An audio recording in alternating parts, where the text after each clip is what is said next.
نماز میں خنجر لگا، نماز فجر کی نماز پڑھا تو اب ایک دم گرے، وہ چھپا ہوا تھا ابو لولو مجوسی، اس نے 7 وار کیے خنجر کے پیڑ، تو اب گرے تو پہلی صف والوں کو تو پتہ تھا پیچھے نہیں، تو عبد الرحمن بن عوف لپک کے آگے مصلی پہ کھڑے ہو کے نماز شروع کر دی، اور چند آدمی اس کو پکڑنے کے لیے بھاگے، پھر اس نے آگے جا کے اپنے آپ کو خنجر مار کے اس نے خودکشی کر لی، اٹھا کر مکان پر لے گئے، دودھ پلایا گیا تو وہ آنتوں سے باہر نکل گیا، کہنے لگے موت کا پیغام آ گیا ہے، تو اپنے بیٹے کو بلایا کہ بیٹا جا کر اماں جان عائشہ سے کہو کہ عمر امیر المومنین نہ کہنا، اب میں امیر المومنین نہیں ہوں، کہنا کہ عمر بن خطاب اپنے دونوں ساتھیوں کے ساتھ قبر کی جگہ چاہتا،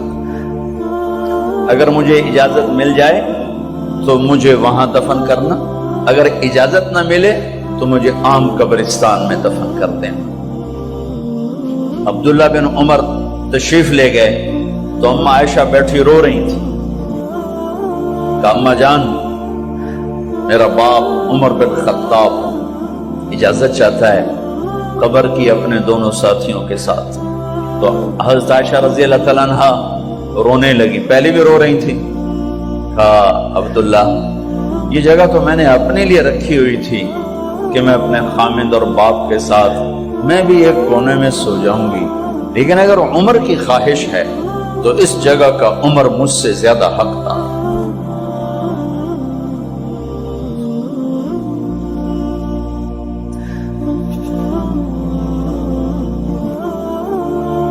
بیٹے نے آ کر کہا ابا جان مبارک ہو، اجازت ہو گئی، کہا بیٹا ہو گئی، لیکن جب میری میت اٹھاؤ تو دروازے پر جا کر رکھنا اور ایک دفعہ دوبارہ پوچھنا، ہو سکتا ہے میرے شرم میں اجازت دی ہو اور میرے مرنے کے بعد انکار فرما دیں، تو ایک دفعہ دوبارہ پوچھنا، اس وقت بھی اجازت ملے تو پھر لے جانا ورنہ واپس لے جانا۔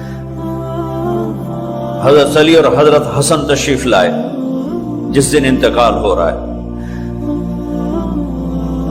تو گھبراہٹ دیکھی تو حضرت علی نے فرمایا عمر موت سے ڈر گئے ہو؟ کہ نہیں موت سے نہیں ڈرا، موت کے بعد کیا ہوگا اس سے ڈر گیا۔ یہ کون کہہ رہا ہے؟ میرے بعد کوئی نبی ہوتا تو عمر ہوتا، یہ وہ کہہ رہا ہے۔ یہ کون کہہ رہا ہے؟ آپ نے کہا آج رات میں جنت میں گیا تھا، میں نے ایک بڑا خوبصورت محل دیکھا، سونے چاندی زمرد یاقوت موتیوں کا، میں نے کہا یہ کس کا ہے؟ تو مجھے کہا گیا یہ آپ کے غلام عمر بن خطاب کا ہے۔ کون کہہ رہے ہیں موت کے بعد جو ہوگا اس سے ڈر رہا ہوں؟ کہ آپ مسجد میں انٹر ہوئے، مسجد میں ایسے لوگ تھے، ادھر ابو بکر تھے اور ادھر عمر تھے، آتے ہو آپ نے یوں ہاتھ پکڑ لیے، دونوں کے ایسے ہاتھ پکڑ لیے، ادھر ابو بکر ادھر عمر، کہ مجھے دیکھ رہے ہو؟ کہ جی، کہ قیامت کے دن میں ایسے اٹھوں گا کہ میرے ادھر ابو بکر ہوگا اور ادھر میرے عمر ہوگا۔ یہ عمر کہہ رہے ہیں موت سے نہیں ڈرا ہوں، موت کے بعد کیا ہوگا اس پہ ڈر رہا ہوں۔ تو حضرت علی نے فرمایا کیوں ڈرتے ہو؟ میں گواہی دیتا ہوں، میں نے کئی دفعہ اللہ کے محبوب سے سنا کہ جنت کے بڑی عمر کے، ایک تو نا جنت کے نوجوانوں کے سردار وہ تو حسن حسین ہیں، میں نے کتنی دفعہ سنا اللہ کے نبی سے کہ جنت میں بڑی عمر کے لوگوں کے سردار ہیں ابو بکر اور عمر۔ تو آپ نے کہا قیامت کے دن گواہی دو گے؟ آپ نے کہا، حضرت علی نے کہا میں بھی گواہی دوں گا، میرا بیٹا حسن بھی گواہی دے گا۔ وہ حضرات تشریف لے گئے تو موت کی آہٹ کو محسوس کیا تو بیٹے کی گود میں سر تھا عبداللہ بن عمر کا، بیٹا یہ زمین پہ لٹا، انہوں نے یہاں سے ہٹا کر یہاں سر رکھ دیا، وہ حق سنا نہیں کیا کہہ رہا ہوں، زمین پہ ڈال دیں. ان کا جی نہیں چاہ رہا تھا. کیا کہہ رہا ہوں؟ زمین پہ ڈالو. انہیں آگے کر دے، خود پیچھے اپنا چہرہ مٹی میں یوں رکھ اور مٹی میں منہ ملنے لگے ایسے، اور کہہ رہا ہے ویل ویل لک یا عمر ان لم یغفر لک عمر ان لم یغفر لک ربک. اے عمر، اگر تیرے رب نے آج تجھے معاف نہ کی تو ہلاک ہو. ویل لک ولأمک ویل لک ولأمک یا عمر ان لم یغفر لک ربک. عمر، اگر آج تجھے اللہ نے معاف نہ کی تو ہلاک ہو. اتنے بڑے مقام والے 1,24,000 میں ایک آدمی ہے مراد، جسے مانگا گیا ایک آدمی. یا اللہ، عمر دے دے میرے اسلام کی بلندی کے لیے. وہ کہہ رہے ہیں ویل لک یا عمر ان لم یغفر لک رب.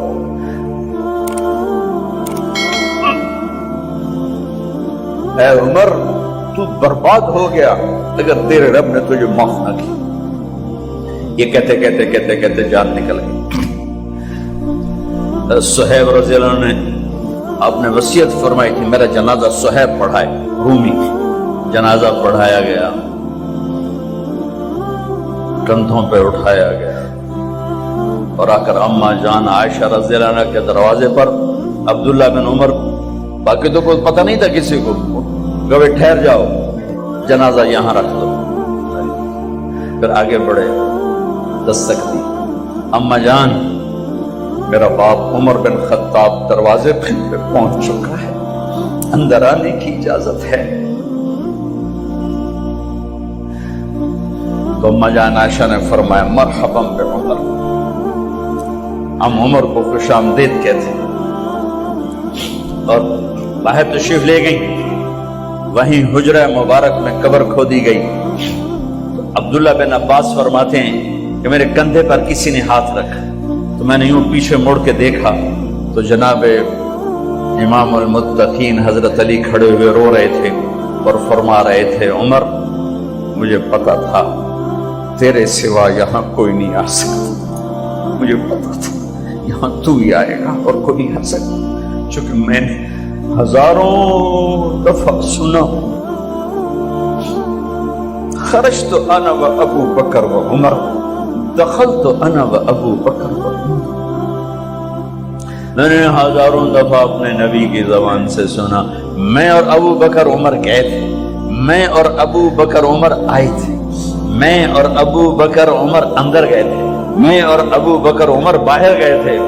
میں نے اپنے نبی کے نام کے ساتھ تجھے اور ابو بکر کو اتنا سنا ہے کہ کسی کو نہیں سنا، لہذا مجھے پتا تھا تو اسی جگہ پہ آئے گا، تیری یہی جگہ ہے. میرے بھائی بہنوں، یہ وہ لوگ ہیں جنہوں نے رضی اللہ عنہ کا ٹائٹل جیتا اور پھر روتے روتے مر گئے. مجھے کیا خبر کیا ہونے والی، اب کو کیا خبر کیا ہونے والی. بے شک میرا رب رحیم ہے، اس کے رحم کے تو فعلی کام بنے گا. کیڑیاں تقریراں تے کیڑے علم، کیڑیاں نمازاں تے کیڑیاں سجدہ، کم تو اس کی رحمت پر بنے گا، پر یہ اعمال اس کی رحمت کو لینے کا راستہ ہے. یہ بھی ٹھیک نہیں ہے کہ اللہ غفور الرحیم ہے، آپ ہی معاف کرے گا. یہ یزید اور حسین کو برابر تو نہ کرے. آل رسول کی بوٹی بوٹی نوچ دی جائے اس کی رضا کو ڈھونڈنے کے لیے. وہ نہیں کہہ سکتے تھے اللہ بڑا غفور الرحیم. اس لیے بھائی بہنوں، معاملہ بے شک اللہ کی ذات سے ہے، بڑا کریم ہے، آنسو دیکھنا چاہتا ہے، ندامت دیکھنا چاہتا ہے. کون ہے جس سے گناہ نہیں ہوتا؟ کون؟ میں اسے انسان ماننے کے لیے تیار نہیں. یا تو وہ کوئی فرشتہ ہے یا نبی ہے. نہ نبی آ سکتا ہے نہ ہم فرشتے ہیں.